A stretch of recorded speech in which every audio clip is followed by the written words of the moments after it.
A você, amigo ligado na Rádio FT em todo o Brasil, um grande abraço.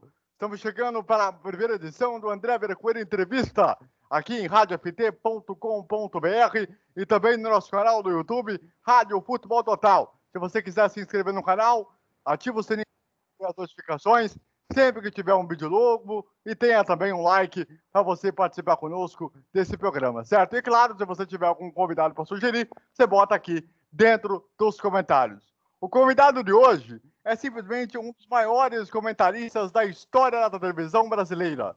É um daqueles que simplesmente passou de uma função para outra, porque ele já foi professor, já foi colunista do Estadão, além de ter trabalhado na educação física e esporte da USP, além de ter sido formado em jornalismo na Fundação Casper Libero, além de passagens pela TVA, e começou com a ESPN Brasil, depois a TV Record, e onde fez programas históricos e jogos memoráveis.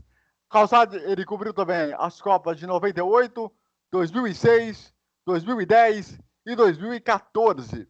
Ele também foi técnico em 2017. Essa daí, eu quero ver ele contar essa história. Mas ele é um cara que, aos 57 anos de idade, vai completar 58 agora em novembro, é aquele que eu tiro o chapéu, e hoje para mim é uma grande honra poder conhecer ele pessoalmente, mesmo nesses momentos de pandemia. Isso é algo maravilhoso. Tudo bem, Paulo Calçade? Seja bem-vindo. Oi, André. Prazer estar aqui com vocês. Você exagerou na abertura aí, mas vamos lá, vamos tentar aí, tentar agradar todo mundo, né? Ver se a gente consegue bater um papo bem bacana aqui. Tem um bom tempo de estrada, né? Então, assim, as experiências e o tempo a gente tem que usar bem, né? A gente não pode passar o tempo usando mal. Então, foi o que eu tentei fazer ao longo desses anos todos, desde que eu comecei lá em setembro de 1983, na Gazeta Esportiva, quando cheguei como estagiário nesse mês de setembro. Então, esse ano aqui, daqui a pouquinho, a gente vai completar 37 anos aí na área. E é um prazer para mim, um orgulho muito grande trabalhar na área do esporte e com o objetivo sempre de contribuir. Nunca de sugar, mas de contribuir. Muito bem. Ô, Calçade, para a gente começar a botar o primeiro ponto, que é o seguinte.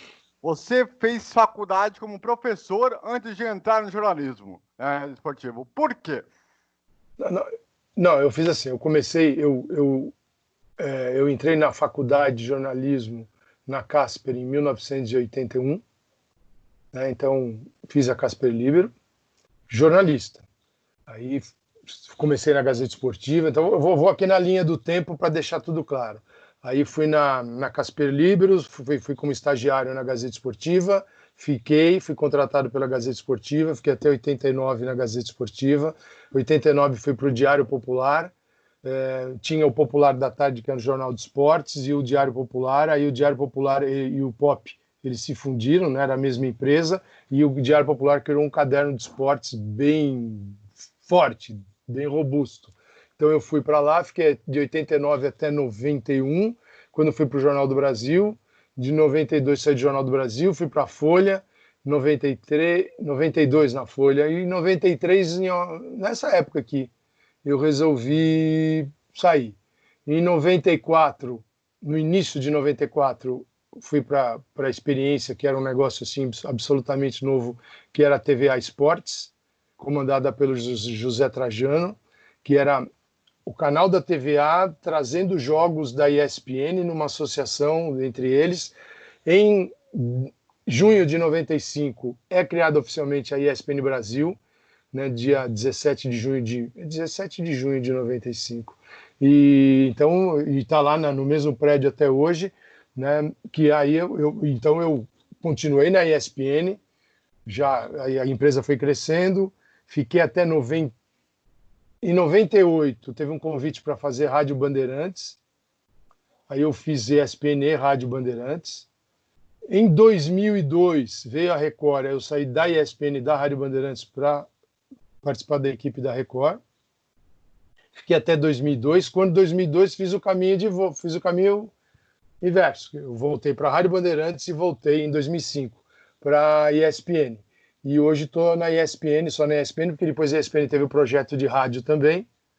Então eu saí da Bandeirantes para poder tocar junto o projeto de TV e rádio, porque quando você está em veículos diferentes, você nunca mais, você não tira folga, você passa, porque quando você está de folga uns trabalha no outro, tal, e eu preciso do tempo do ócio. Se bem que na nossa área isso não existe, porque quando os campeonatos começam, no seu dia de folga você vê o jogo. Isso não existe dia de folga. Não existe o dia que você fala, hoje eu não vou ver nada, vou ao parque com a minha família. Isso não existe. Quem quiser trabalhar no jornalismo esportivo saiba que isso não existe. Então, meus últimos 37 anos foram assim, né? Então, tem horas que realmente te desagradam e horas que você é muito, muito feliz. Geralmente, quem está de fora só olha para os momentos mais legais, mas quem está dentro consegue enxergar todos. Então, essa é a minha trajetória. Em 94, quando eu fui para a ESPN, eu fiz um curso de arbitragem. Eu estava ouvindo a Rádio Jovem Pan, o Vanderlei Nogueira estava entrevistando, que é um grande parceiro, trabalhei com ele na Gazeta Esportiva, cara que eu gosto muito, estava entrevistando o Gustavo Caetano Rogério, que era o diretor de escola de arbitragem, que é uma figura, o Gustavo, fundamental na minha vida, e abri um curso na federação, trabalhando na TV eu tinha mais tempo, porque em jornal às sextas-feiras você trabalhava até de madrugada para fazer também a edição de domingo, chamado Pescoção. Então eu tinha um pouquinho mais de tempo, eu fui para fazer o curso de arbitragem, e no curso de arbitragem na Federação Paulista de Futebol, eu descobri que depois de 10 anos no jornalismo, eu não sabia absolutamente nada de arbitragem. Falei, como é que eu trabalhei 10 anos na área sem saber nada? E não adianta ler as regras. Se fosse só ler as regras, a gente formava árbitros por correspondência. Tem muito mais coisa envolvida aí. Então eu pensei, se a arbitragem me revelou um mundo diferente que eu não conhecia, imagina se eu estudar o que tem por aí, o que eu vou conhecer. E não é a fartura de conhecimento que tem hoje. Hoje você abre o Instagram, o Twitter, tem milhares de cursos para fazer, livros e para estudar. Em 94 não havia isso. Então eu comecei a estudar. Eu fiquei atento. Então fiz curso de sindicatos treinadores, descobri uma extensão universitária na USP, é um curso curto, devia ser umas 60 horas. Depois, aí teve o curso de pós-graduação, eu fiz uma pós-graduação na USP em futebol, não fiz o TCC, tive problemas naquela época, fiz um outro ano novamente o curso de pós-graduação, e aí apresentei meu trabalho de conclusão, e aí que eu conheci muita gente lá na Universidade de São Paulo. Sou muito grato porque a universidade, a Escola de Educação Física e Esportes, hoje ela é comandada pelo professor Júlio Cerca Serrão, que foi meu professor.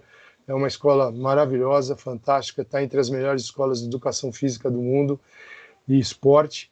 Então aí eu fui convidado lá para depois assim colaborar com eles como professor convidado na disciplina jornalismo esportivo, no curso de esporte, é uma disciplina da graduação, e durante um tempo eu contribuí.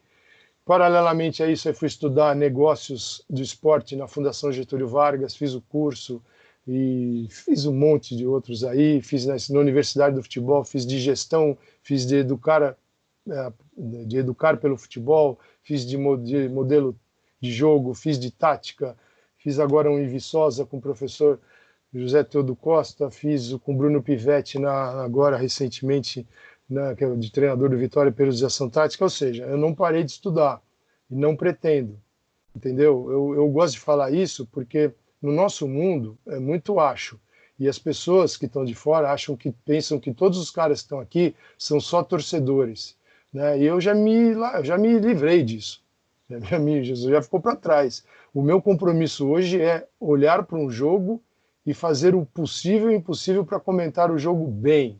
Se eu saio de um jogo e percebi que eu não fui tão bem, eu saio chateado. É o meu único compromisso. Se vai ganhar o A, se vai ganhar o B, para mim pouco importa. O que importa é ser fiel àquilo que eu estudei. Ponto. Mais nada. Eu sei que no mundo do esporte é um mundo de zoeira, tal, então todo mundo acha que você está no meio da zoeira também. Mas não é aquilo que eu gosto, não. Eu gosto de atuar dentro de princípios técnicos que eu estudei, porque é a única forma de passar para quem está assistindo, está me ouvindo, está me vendo, está me lendo, algo além daquilo que ele está percebendo. Se eu, como comentarista, passar para quem está assistindo as mesmas coisas que a pessoa está vendo, então eu estou falhando. Isso não quer dizer que eu possa sair inventando coisas. Então esse é meu compromisso e a minha trajetória é essa aí. Se eu esqueci alguma coisa, depois eu falo. Muito bem, muito bem. Calçade, uma coisa que você falou aí, né, a questão de torcedor de um lado, torcedor de outro, essa coisa toda, mas hoje a gente já tem torcida de clubes europeus, o Brasil crescendo com muito mais força, e para vocês comentaristas, você tem que lidar com um novo tipo de geração, um novo tipo de conversa, uma nova forma de entendimento, e também o fato de aceitar ou não a ajuda daqueles torcedores que fazem parte disso. Como é que vocês da imprensa lidam com essa nova situação? Então, por isso que a gente tem que estar numa constante adaptação. Não existe, eu sei, eu aprendi, logo, aquilo que eu sei e que eu aprendi serve para o resto da minha vida. Por exemplo, eu fiz lá minha pós-graduação em futebol na USP em 2002. Tudo aquilo que eu aprendi, 90%, 80%, sei lá, já mudou. Mudou porque avançou. Então, o que foi então? Então não serviu para nada? Não serviu. Serviu para eu aprender as minhas deficiências, saber onde elas estão, aprender a perguntar e aprender o seguinte, que o estudo não para. Então isso vale para esta geração. Esta geração é completamente diferente da geração de 2000, da geração dos anos 90, daquela geração dos 80 na qual eu me formei. Os meios de comunicação são diferentes, a tecnologia também, a velocidade da informação do planeta. Então, o que acontece? Eu não posso parar, eu não posso abraçar um conceito, uma ideia e falar assim, isso aqui vai servir para o resto da minha vida. Eu vou comentar jogo, eu vou entender de futebol, baseado nisso aqui que eu conquistei e eu não preciso olhar para mais nada. Esse é o início da morte da sua carreira, né? Quem está aqui, quem é engenheiro, médico, enfim, qualquer profissão, jornalista, arquiteto, não tem um conhecimento que você conquista e ele sirva para o resto da vida toda. Ele é o teu ponto de partida, aí você tem que tocar a tua vida. Então essa geração tem uma série de ferramentas fantásticas. Por exemplo, vamos imaginar alguém que é fissurado no Borussia Dortmund. Fissurado, sabe tudo do Borussia Dortmund. Certamente vai saber mais do que eu. Tá? Por quê? Sim, porque está com o olhar focado ali. Né? O meu olhar ele tem que se expandir. Eu tenho dezenas de clubes para observar no Brasil, dezenas fora do Brasil, saber o que está acontecendo com o futebol no mundo, como ele está evoluindo, o que está acontecendo. Então tem a história do clube, tem o desenvolvimento do futebol, tem as questões políticas que envolvem o futebol também. Então, assim, o nosso olhar ele é um olhar mais amplo. Claro que você pode mergulhar em temas que você gosta mais. E, obviamente, tem temas que eu gosto muito mais. Os temas técnicos são muito mais legais para mim do que outros, por exemplo. Né? Saber se o jogador usou uma chuteira azul ou preta. Para mim não tem o menor sentido. Mas, entende? Então você tem que conviver. Muita gente pode te ajudar também. Né? Os clubes dos especialistas, então você tem a comunidade do Madrid, do Barcelona, do Liverpool, do Borussia, do Bayern e tal, do futebol holandês, do futebol chinês, pois, super legal, a gente usa como ferramenta, como informação também. Então, assim, quem está na área hoje, na minha idade, passou por, eu não vou falar terríveis, porque elas são sensacionais, terríveis se você não conseguiu avançar, e eu entendo quem não conseguiu conviver com isso. Não é fácil você participar de uma geração e depois ter que, lá na frente, você está convivendo com outra e com as demandas dessa outra. Né? Então você tem que estar em adaptação o tempo todo. E nem sempre é possível. Eu tenho filhas muito jovens e eu vejo, elas estão noutra vibe, entendeu? E você fala, nossa, eu não conseguia... Tenho uma filha de 11 anos que edita no celular, edita imagem, som, que é um fenômeno. E eu saí da faculdade sem saber fazer isso. E quem que ensinou ela? Ninguém, ela fez sozinha. Então, entendeu? São gerações diferentes. Então, por isso que a minha é muito exigida. É muito exigida. Porque eu trabalhei, por exemplo, cheguei a trabalhar em jornal num processo conhecido pelos jornalistas como chumbão. chumbão, que era o linotipo, o cara forma as letrinhas no chumbo mesmo, junta todo aquele metal, cria uma página de jornal, depois vai para impressão para tirar um negativo. Gente, era um processo artesanal. Gutenberg ficaria arrepiado, mas eu saí de lá para hoje. Você escreve aqui, bota a foto aqui, edita aqui e está pronto. Tudo bem, eu não vou ficar olhando para trás, eu não gosto. Oh, que mudança! Eu prefiro olhar para frente, prefiro estar com os pés no presente. O passado é uma boa, mas pequena referência para mim. Eu não tenho um peso de carregar o passado. Então é assim que eu penso a vida para tentar sobreviver nessa área aqui que a gente está. E é engraçado, né? Porque eu só fui ver que eu precisava ajudar os jornalistas por conta de que a minha presidenta lá do Borussia Dortmund Brasil, que é fora aqui da Rádio FT, chegou e falou assim, olhou uma transmissão da ESPN, curiosamente, com o Rogério Voga e o Wenzel, e falou, olha, tá se falando muito pouco do clube. Eu pesquei aquilo ali e falei, ó, por que não ajudar o próximo? E depois que eu ajudei o Deva, aquilo me motivou a fazer sempre ajudar o próximo. Por isso que é tão interessante quando eu tenho esse contato com você, e a gente entender um pouco também do seu lado, mas também de olhar o lado de cá. Porque a gente tem essa coisa de ter a questão mais próxima, de ter essa fidelidade, essa confiança de ambos os lados. Acho que isso falta um pouco. Eu sei que nem todo mundo tem essa paciência, né? Que eu entendo perfeitamente, né? Mas é aquele sentimento que você coloca ali, que é o teu legado, e talvez no futuro próximo a gente vai ter uma noção maior. Eu, por exemplo, não tenho essa noção. Eu não tenho essa ideia de chegar e falar assim, olha, qual é o meu tamanho hoje? Eu não tenho essa noção. Talvez vocês, que me conhecem há muito mais tempo, pelo menos a maioria, eu acho, né? Até porque deve ser bem falado dentro da ESPN até hoje, mas eu, pelo menos, eu busco fazer o melhor, sempre. Ajudando todo mundo, não importa a emissora que seja. Então, assim, e quando eu busco falar com jornalistas, eu falo o seguinte, olha, eu quero aprender tudo, mas em troca, eu busco sempre ajudar. E é ajudando que se ajuda a crescer como pessoa e como profissional. Acho que isso que faz a diferença. Concorda comigo ou não? Concordo, assim, porque a gente tem nesse mundo do esporte, você tem vários tipos de pessoas, né? Assim, eles representam a humanidade. O esporte tem tudo que tem fora dele. Ele é uma representação da vida. Então você tem gente que está afim de ajudar, gente que está afim só de te xingar, gente que, porque você falou que sei lá, imagina assim, você está lá no bairro, eu faço espanhol, então você tem, o cara é madridista, ele torce para o Barcelona, né? E você não tem ideia do nível de interação. Outro dia eu estava falando com uma amiga, ela mandou uma página para mim e falou: olha aqui, né? Te mandam para tudo que é lugar, não sei o quê, por um lance de jogo, tal. Quer dizer, tem gente que está mais assim, existe uma doença muito grande na nossa sociedade, é uma sociedade doente, muita gente doente. E a gente está olhando para o Brasil agora e está vendo que tem muita gente doente. E não é do coronavírus, é aqui, né? A cabecinha é doente. Então, é gente que não está nem um pouco afim de ajudar. Só está afim de botar fogo no circo. Mas eu me pergunto assim, e para que serviu sua existência aqui se você só complicou, se você não facilitou? Se você não foi um facilitador, você foi um complicador, né? Claro, eu lamento por essas pessoas, porque é um tempo perdido. O tempo é um bem precioso que nós temos. A gente não percebeu isso. É o tempo. É o tempo que você trabalha, é o tempo que você não faz nada, é o tempo que você está com você. Mas o tempo que você gasta para atacar o outro é um tempo que mostra que sua trajetória realmente não valeu a pena.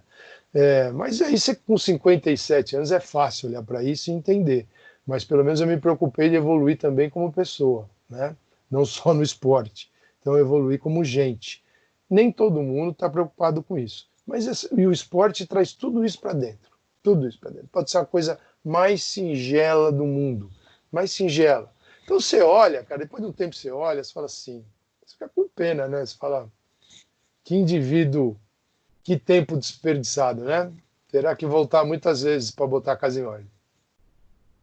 E é engraçado, eu vou fazer 29 anos esse ano, quase 30, ou seja, uma diferença aí quase de 15 anos em relação a você, então, Não, tudo que não, você não, não, não. viveu, De 15 ó, não, de 27.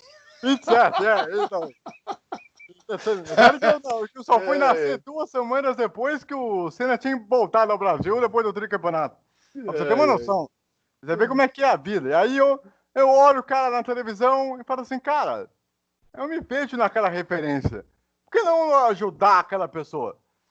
Sabe? É algo claro. assim. Já aconteceu o caso comigo, Calçade? Eu vou falar real. Vou ser É. sincero com Conta você. aí. Vou ser sincero. Eu não sei se eu posso falar nomes. Eu não sei se posso falar Ah, nomes. sabe, eu não É? sei qual é a história, você que Mas sabe. vamos lá. O Mas é processado o vai ser seguinte. você. Mas é o seguinte. Em 2016, no meio do Ah, 2016, eu já tinha ajudado o Deva no jogo contra o Wolfsburg. Até aí tudo bem, ao lado do Eugênio Leal. Aliás, se você perguntar para o Eugênio, ele vai saber da história, porque ele estava presente. o E Deva aí, Pascovitch estava lá no avião da Chapecoense. exatamente.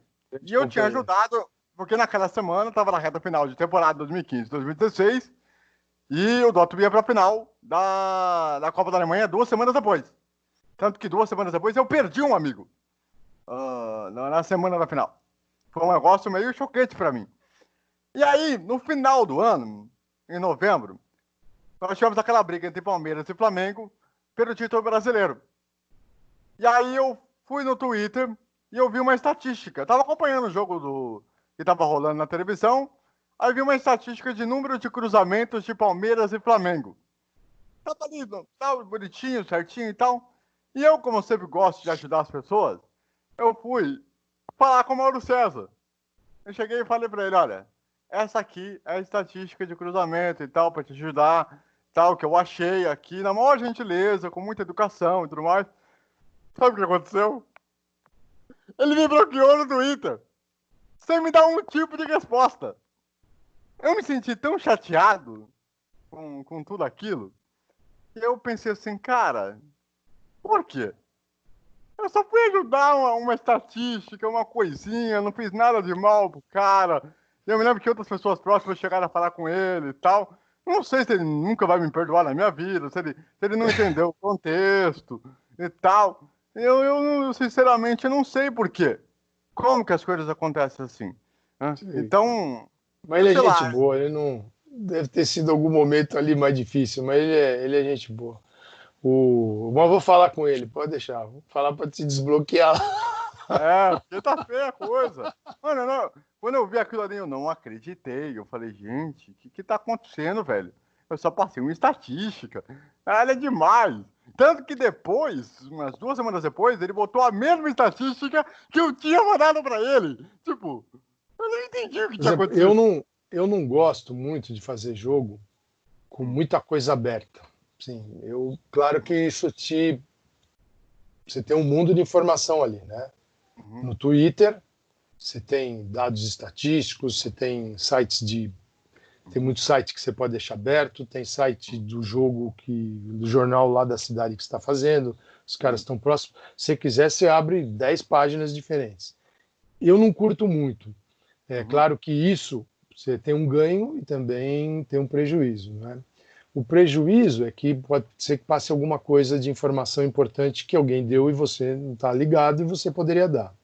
uhum, Só que o ganho é o seguinte: toda vez que eu tiro o olho da tela e do jogo e olho outra coisa, para mim, isso vale para mim, né? E eu uhum, vou perder algum detalhezinho do jogo. uhum, Algum detalhe. E assim, depois de muitos anos fazendo, você já sabe quando você se desconcentrou, você já sabe quando você perdeu o foco, e você uhum, sabe quando você perdeu o início de uma história que ficou grande dentro do jogo e uhum, você não viu, né? uhum, Porque pode ser por exemplo, tem jogos que são tão, eu gosto de, eu entendo o jogo como o seguinte: o jogo eu tenho que explicar para quem está vendo a parte tática. uhum, Dizer para alguém que tal time está atacando mais ou menos, isso aí a pessoa tem total capacidade de absorver na casa dela, né? Ela está vendo o jogo. uhum, Então eu não posso ir por esse caminho. Eu tenho que explicar por que isso acontece. Não que uhum, isso está acontecendo porque a pessoa está vendo. Então, uhum, se eu começar a abrir muita coisa e ficar olhando, eu não curto.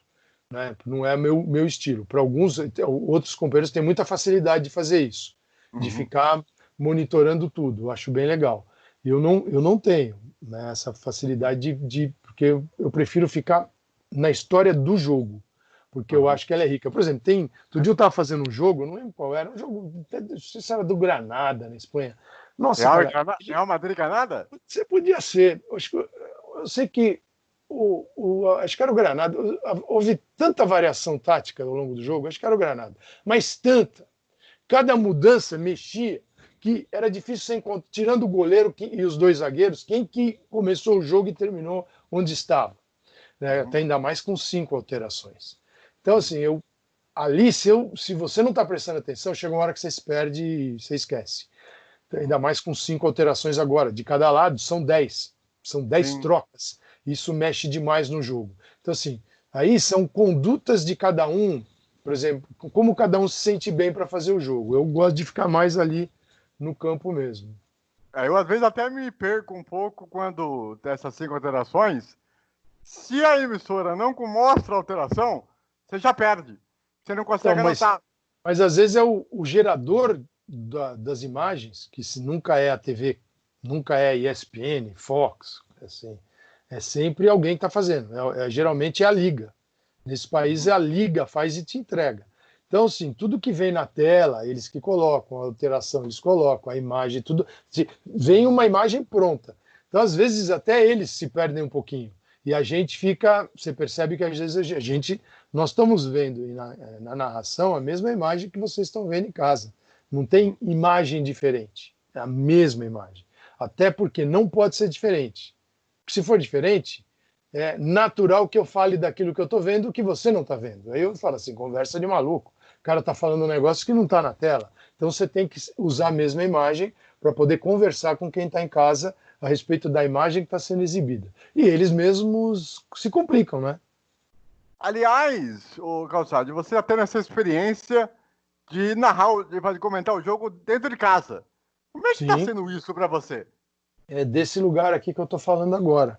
É, cara, sim, essa loucura toda, essa pandemia, eu digo que ela não tem nada de positivo, né? Não, não pode existir nada de positivo, nada que matou 90 mil pessoas no Brasil até agora, você pode chamar de positivo, né? Você não pode chamar de positivo. Mas tem aprendizado. Tem aprendizado na dor, aprendizado na alegria, aprendizado na tristeza, aprendizado na euforia, né? A vida está cheia de aprendizados. E aí tem a segunda questão, como você lida com aquilo que você aprendeu, né? Então nós estamos aprendendo muitas coisas. Certamente o mundo profissional, o mundo do trabalho, ele sairá diferente, ele já está diferente, porque este período, por tudo que a gente está vendo, será longo. Eu não sei dizer a você quanto tempo eu vou ficar fazendo da minha casa. Eu acho que dificilmente, nós não temos data, mas hoje eu diria a você que dificilmente eu sairei daqui até dezembro, tá? E os jogos são muito bem feitos daqui. Claro que aquele contato com o narrador, que você entra para falar na respiração dele, né, e você não fica chamando, que nem eu fico, Voga, é melhor chamar do que falar. Se eu entro, mas ele já está falando, fica blá, blá, blá, um falando em cima do outro. Então, o que tem de ruim aí é que você fala, Voga, mas eu, Calçade, pumba, e eu falo.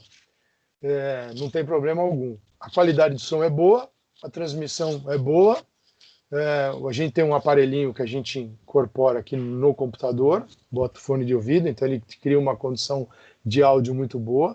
Até agora nós já usamos Vimeo, Discord, tem mais um. A gente já usou uns quatro softwares diferentes, e o Skype ainda, então, são uns 4, 5, para transmitir imagens, e cada vez a gente vai se aprofundando num, melhorando, desenvolvendo. Nesse momento, eu posso te garantir que os engenheiros da Disney, da ESPN no mundo todo estão trabalhando exaustivamente para desenvolver mais e melhor esses produtos todos. Na minha casa, nesse momento, na minha frente, eu tenho um computador, uma TV pequena de 24, que eu plugo para assistir os jogos, porque assistir na telinha é difícil. E em cima deste computador tem uma câmera profissional de televisão que está instalada aqui, tem uma luz profissional, tem uma Live View, que é do tamanho de... Deixa eu ver aqui, onde está meu livro. É um negócio desse tamanho, que eu não posso pegar lá. É desse tamanho aqui, tamanho de um livro. Tem o formato do livro, o tamanho do livro. Com esse equipamento, nós estamos transmitindo. Muita gente faz programa ao vivo. O Linha de Passe é feito com ele, ao vivo. Ontem eu passei aqui umas boas horas arrumando a câmera, o foco, tal, e conversando com eles e ajustando. Então, nesse lugar que eu tô, que é pequeno, mas é um lugar que cumpre muito bem a missão, eu estou dentro do meu estúdio de televisão, com a minha riqueza, que são os meus livros de futebol. Então, tá uma delícia, mas eu estou de saco cheio de ficar em casa, evidentemente. E o saco vai encher mais ainda, porque não dá para sair, não vai dar para sair tão cedo. A esposa, os filhos levam numa boa essa situação? Cara, eles têm que levar, né? Claro que agora começou a linha de passe às 11h30 da noite, 11h40.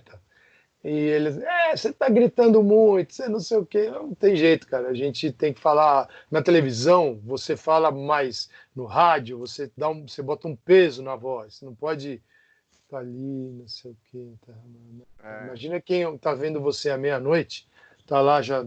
Se você começar, dormiu. Então, você tem que estar numa energia, numa pegada, né? Tanto que o meu dia ele é totalmente diferente do dia dos outros, né? Eu gosto da noite, eu trabalho muito à noite, eu vejo jogos à noite, então o meu dia ele é deslocado. O meu final do meu dia é às 4h da manhã, assim. Caraca, é muito grande esse tempo todo, né? Não, mas eu não acordo, eu acordo tarde, claro, né? O meu dia. Depois você pega 4, bota mais 8, é a hora que eu acordo. Mas. Fala.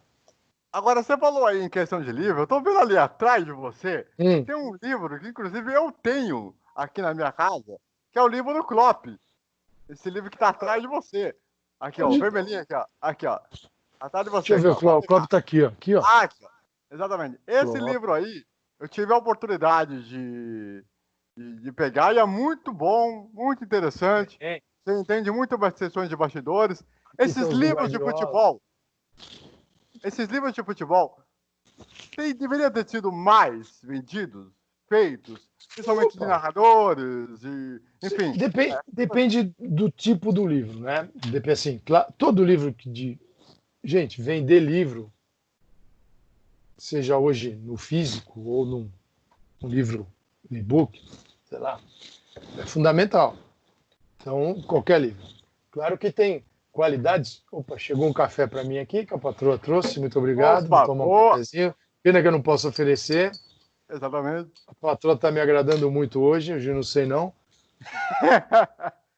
E o seguinte, cara, nós produzimos muito pouco aqui. Aumentou a leitura no Brasil, mas ainda se lê pouco. Eu tenho basicamente aqui livros técnicos, tá? É a minha preferência. Então eu tenho livros assim fantásticos, fantásticos. Às vezes eu estou olhando aqui e falo, nossa, putz, é mesmo, tem esse livro aqui, cara, que demais, né? Que demais. Mas, por exemplo, aqui em cima, essa aqui, cara, tem tanta coisa maravilhosa, cara, tem tanta coisa boa aqui que eu amo, tanto conteúdo técnico, né? Eu tenho antropologia ali do esporte, tenho sociologia, tenho história, eu tenho parte tática, eu tenho livros de parte física, eu tenho livros de psicologia do esporte, tenho livros de negócio do esporte. Eles estão meio bagunçados, mas eu tenho. Tem de história, tem de treinador, tem, cara, um monte assim. E é o que vai me dando apoio. Você vai olhando uma coisa aqui, olha outra ali, puxa, pô, olha que bacana isso aqui. Porque isso aqui, basicamente, vem de fora. Né? Se produz muito pouco no Brasil. Né? Por exemplo, a editora Grande Área, que tem os livros os livros do Klopp, esse livro do Klopp é da editora Grande Área, os do Guardiola, e tem vários livros. A editora A Pirâmide Invertida, que é do Jonathan Wilson, um livro de tática super legal. A editora Grande Área vive assim, é uma dificuldade. Por quê? Porque quem é o consumidor desses livros? Quem é que deseja conhecer futebol profundamente? Não é aquele povo que fica te xingando na internet, né? E eu sei claramente identificar. Tem gente que olha para isso aqui e fica olhando para os programas e depois fica comentando os livros, porque está de olho, que livro o cara tem e tal. Tem outros que nem vão perceber que tem livro aqui. Então, assim, não se consome no Brasil. E isso é uma pena. Isso gerou um atraso muito grande no nosso esporte. Agora, o Calçade, eu queria comentar com você uma pergunta que um ouvinte me mandou. Daniel Infante, lá de Taquaritinga, ele perguntou o seguinte: por que os clubes do Nordeste, mais o Atlético Paranaense, estão conseguindo ter elencos melhores competitivamente e de estrutura, comparado, por exemplo, a São Paulo e Palmeiras? Eu preferia assim, ver isso na prática quando rolar o Brasileiro, né? Você olhar assim, nós estamos no mês de agosto, chegando a agosto, e nós estamos tentando terminar a estadual de São Paulo, né? Então, na hora que tiver um confronto desses clubes, tal, a gente vai poder dizer. Eu não acho que tem elencos melhores. Alguns clubes, e isso é uma defasagem criada durante muitos anos, os clubes do Nordeste, especificamente falando, se os clubes, não gosto muito dessa divisão, mas ela existe. Os clubes do Sudeste, Sul, têm mais grana, então são mais desenvolvidos, mas usam mal também o seu dinheiro. Esses clubes, eles são a elite do futebol pelo ponto de vista econômico, de conquistas, de uma série de coisas. Os clubes nordestinos, se esses clubes aqui do Sul e Sudeste demoraram tanto tempo para perceber que um centro de treinamento faz diferença, os Nordeste estão vendo isso agora. Mas nós temos uma geração de dirigentes no futebol do Nordeste muito boa. Muito boa. E é uma geração que estimula os vizinhos. Por exemplo, o que o Bahia faz está estimulando o Vitória a se reerguer. Né? O que o Fortaleza faz, você mexe na vida do Ceará, você impacta também clubes de outras regiões, né, do Nordeste, porque eles estão vendo que com um orçamento menor, mas com uma estrutura um pouco mais profissional, você consegue alcançar um outro lugar no futebol. E isso, eu lembro, cara, anos atrás, eu já cheguei a participar de debate de a gente discutisse qual é a validade de ter um centro de treinamento. Aí eu te pergunto, quando não tem, treina onde? Quer dizer, é achar que o futebol é qualquer coisa, que o futebol é uma coisa assim, você vai lá, faz um grupo de WhatsApp, reúne os caras, sai jogando. Quer dizer, futebol não é isso, futebol não é isso. Esse futebol é o futebol brasileiro do atraso, é o futebol que nos coloca hoje distante do que tem sido feito no mundo. E aí, o que fez o mundo? O mundo olhava para a gente, principalmente o futebol europeu, e reconhecia no nosso jogador uma extrema habilidade. Então, o que eles fizeram? Academicamente falando, analisaram o nosso futebol do ponto de vista científico. Quando você analisa o futebol do ponto de vista científico, é um caminho, é um bumerangue. Você vai, usa a ciência, analisa e volta para o campo. Aquilo, se ficar só no mundo acadêmico, não serve para porcaria nenhuma. Então, os caras começaram, não é que é maneiras de nos impedir de jogar. Isso é uma balela. Meus caras estão jogando muita bola. Tem um futebol lá muito avançado que agora tem vestígios dele no Brasil. E não é cópia. Onde tem bem feito, você faz bem feito. Entendeu? Se você tem lá, se descobrir uma vacina, se os caras inventarem uma vacina que mata o bichinho, você vai lá e você vai aquele caminho. Você não vai ficar tomando remedinho que não serve para porcaria nenhuma, que muitos fazem. Quer dizer. Então, é uma coisa assim que a gente precisa abrir a mente. Mas a gente está bem atrasado, os clubes do Nordeste estão evoluindo. O Atlético Paranaense, em muitos casos, é um exemplo. Ele tem um baita estádio, uma estrutura científica que abraça o futebol, que é fenomenal. O Atlético tem tudo para ser um clube deste grupo da elite. E ele já, em alguns parâmetros, ele já superou a elite faz tempo, tá? Aí ele precisa o seguinte, todo grande clube precisa de um suporte, de um lastro. O lastro é seu torcedor, tá? É um volume grande. E aí você não pode esquecer hoje que a maior torcida, isso é pesquisa, do estado do Paraná, não estou falando de Curitiba, estou falando do estado do Paraná, é a torcida do Corinthians. Então, precisa se vencer essas etapas para ter o lastro de uma massa torcedora, e é o que está faltando, mas é um trabalho a longo prazo. Ô, Calçado, estamos na reta final do programa. Opa, já passou Eu, assim? Foi bom, vou tá vendo? aproveitar, eu vou É que eu aproveitar para falo, fazer. falo pouco, eu falo pouco. É, normal. Mas eu queria fazer duas perguntas sobre a sua Tá, passagem da Record. tá. Primeiro, como que foi feito o convite para você estar na Record? E também como é que foi a experiência de trabalhar com o Luciano do Vale e com o Nivaldo Pô, Prieto, né? claro. Tanto que o Luciano, no Bora da Vez, te deu uma reverência muito grande da entrevista que ele deu um ano antes dele morrer, né? Então, eu queria que você contasse sobre essas duas situações. Eu estava na ESPN, né? A Record estava entrando nessa, montando a equipe de esportes, aí o Prieto estava na equipe, né? Quem estava montando o Edu Zebini, que era o dirigente responsável da área da Record, e também tinha uma parceria naquele momento com a Traffic, né? Ele era uma equipe de esportes, assim, para tentar ser uma opção. Então teve o convite da Record, e eu fui fazer os jogos lá com o Prieto, e a equipe mudou bastante ao longo dos tempos, daquele curto tempo, né?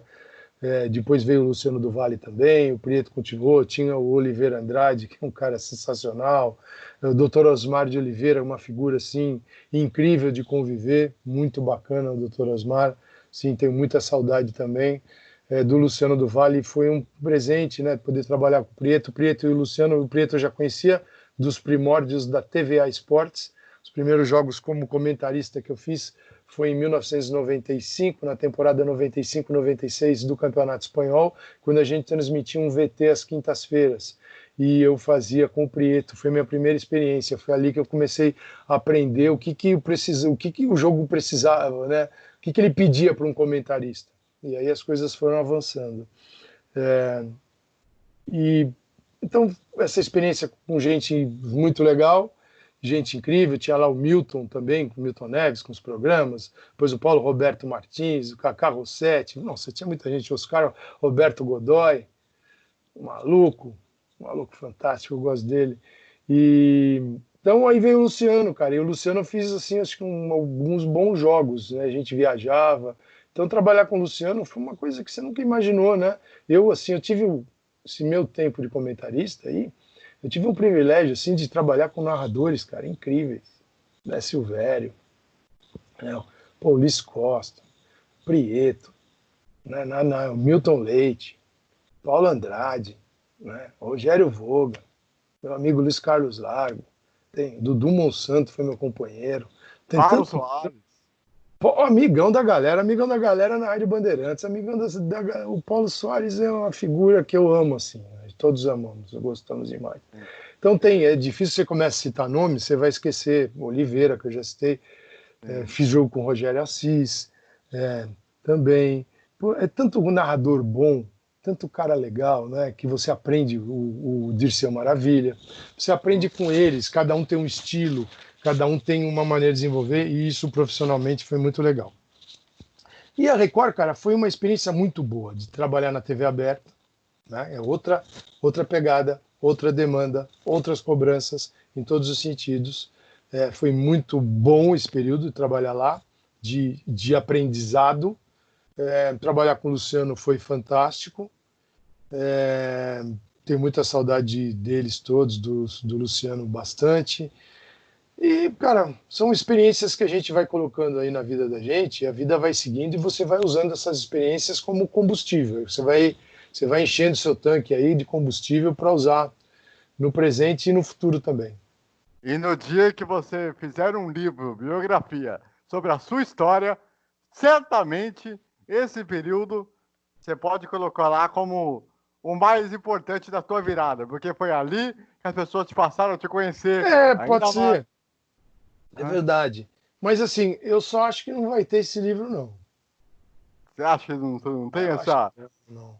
Eu acho que não sei se eu vou. Acho que não precisa, não sei isso. Eu, pelo menos, não tenho muito interesse em escrever, não. Só se alguém tiver. Mas você acha que não.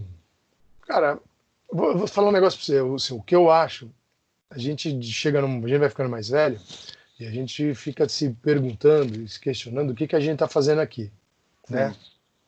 Tem uma frase até legal que eu li esses dias, não sei de quem é, eu vou te falar de quem é. Mas assim, a gente fica se perguntando o que que nós estamos fazendo aqui, por que que nós estamos. Então você começa a repensar a vida, né?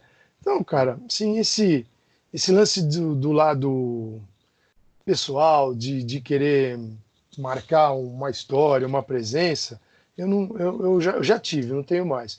O que eu gostaria era o seguinte, ser reconhecido do cara que fez bem ao futebol, não fiz mal ao futebol.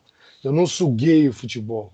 Eu sou um profissional da área do futebol, eu vivo do futebol, meu sustento vem do futebol e eu respeito muito. Então, como é que eu posso respeitá-lo mais? É tentar trabalhar da melhor maneira possível, sem ofender o futebol. É do Mark Twain, é fantástico. Diz assim: os dois mais importantes dias da sua vida são os dias que você nasce e o dia que você descobre por quê. Então a gente continua na busca por essa descoberta aí. Por quê? Então o meu objetivo é deixar algo de construído bem feito. Eu dignifiquei a minha passagem por este que pela terceira dimensão, entendeu? Quando eu estiver noutra, eu vou olhar e falar, pô, legal. E quando eu voltar, eu começo tudo outra vez. Boa, boa, isso aí, é isso aí. Calçado, eu quero te agradecer muito pela presença. Você é um cara que estou passando a admirar ainda mais pelo seu conhecimento, pela sua simpatia, pela sua humildade, por ter topado o convite. Eu nunca imaginei na minha vida, nem nos meus primórdios, que eu podia ter a oportunidade de poder falar com você pessoalmente. Apesar que ainda não, porque, né? Quando eu voltar à normalidade aí, quem sabe a gente, quando eu possa visitar a ESPN, de Claro, repente conhecer você pessoalmente, mas você é um cara que é genial e eu espero que você tenha muito sucesso na carreira, todo o sucesso do mundo, porque você é um cara que, assim como qualquer outro comentarista, você tem um diferencial. Você mostra o além do campo, você mostra além daquilo que as pessoas em casa querem ver, querem saber. Então, você é um cara que certamente é especial para todo mundo. E eu acredito que tudo que você já fez na sua carreira é de merecimento seu, é de merecimento próprio. Você conquistou, você trabalhou para isso. E isso faz muita diferença para você. E claro, o espaço aqui está aberto. Sempre que você quiser voltar, para você falar mais alguma coisa, ou para a gente falar de mais ou outras coisas que o tempo deu uma estouradinha, mas quando você não. quiser, só voltar que o espaço está aberto para você, viu? Muito obrigado. André, vou por partes. Até eu tô com saudade de visitar a ESPN. Saiba disso, que eu não tô louco para ir para lá. Mas a gente não pode nem entrar no prédio. Então a ESPN colocou todo mundo em casa. A operação no prédio da nossa TV é mínima, mínima, e eles são irredutíveis. A Disney está sendo fantástica com todos nós, fantástica, né, de preservar as vidas, a saúde de todos aqueles que lá trabalham. Então, é algo assim que a gente tem que aplaudir. Então, eu estou com saudade de visitar lá também. É, o... Cara, muito obrigado, viu? Você foi muito generoso. Eu posso dizer para você e quem nos acompanha o seguinte: tudo isso que você falou assim faz parte do mundo de cada um. Então, não adianta ficar olhando para o mundo dos outros, tá? Se comparando, olhando para o outro. Olhe só para o seu, aquilo que você pode fazer por você. Eu acho que é a melhor coisa. Senão a gente vai perder aquilo que a gente tem de precioso, que eu falei antes, que é o tempo. O tempo perdido com bobagens, né? E a vida está cheia de bobagens. A gente tem que perseguir as virtudes para ver se a gente acha, encontra o dia e aí sim abraçar as virtudes. Mas, André, obrigado, viu? Vocês foram muito legais, foi um prazer falar com vocês. Acho que poucas vezes eu contei minha história como contei aqui hoje, então fico muito feliz. E tem outra, comigo, todo o programa estoura, viu, André? Ah, você, como diz o outro, é livro aberto. Ali, se for para contar, daria mais de 2 horas de programa, não é de brincadeira. Pô, né? Mas eu tenho muito a agradecer a você. E, como eu falei, o espaço está aberto para você quando você quiser para voltar aí outras vezes. E mandar um abraço para os amigos da ESPN. Eu sou muito fã do pessoal que trabalha lá e vocês são feras demais. Então, muito obrigado mesmo, viu? Falou, André. Obrigado, cara. Obrigadão mesmo, viu? E a gente vai falando aí. Pode deixar que eu vou passar depois como o povo, como se encontrar, tal, quando tiver jogo do Borussia, tal, pra você deixar todo mundo na cara do gol aí. Beleza, maravilha. Borussia Dortmund, né? Dortmund, né? Então, Exatamente. Não vejo a hora de voltar ao amarelinha, Bundesliga. amarelinha, amarelinha, a muralha amarela. Boa. É isso aí. Bom, a você em casa e todo o Brasil, muito obrigado pela grande audiência, pela grande companhia. Tenham todos uma ótima semana. Lembrando, se inscreva no canal, ative o sininho para receber notificações. E se tiver algum convidado, só escrever aqui no campo dos comentários. Um grande abraço a todos. Valeu!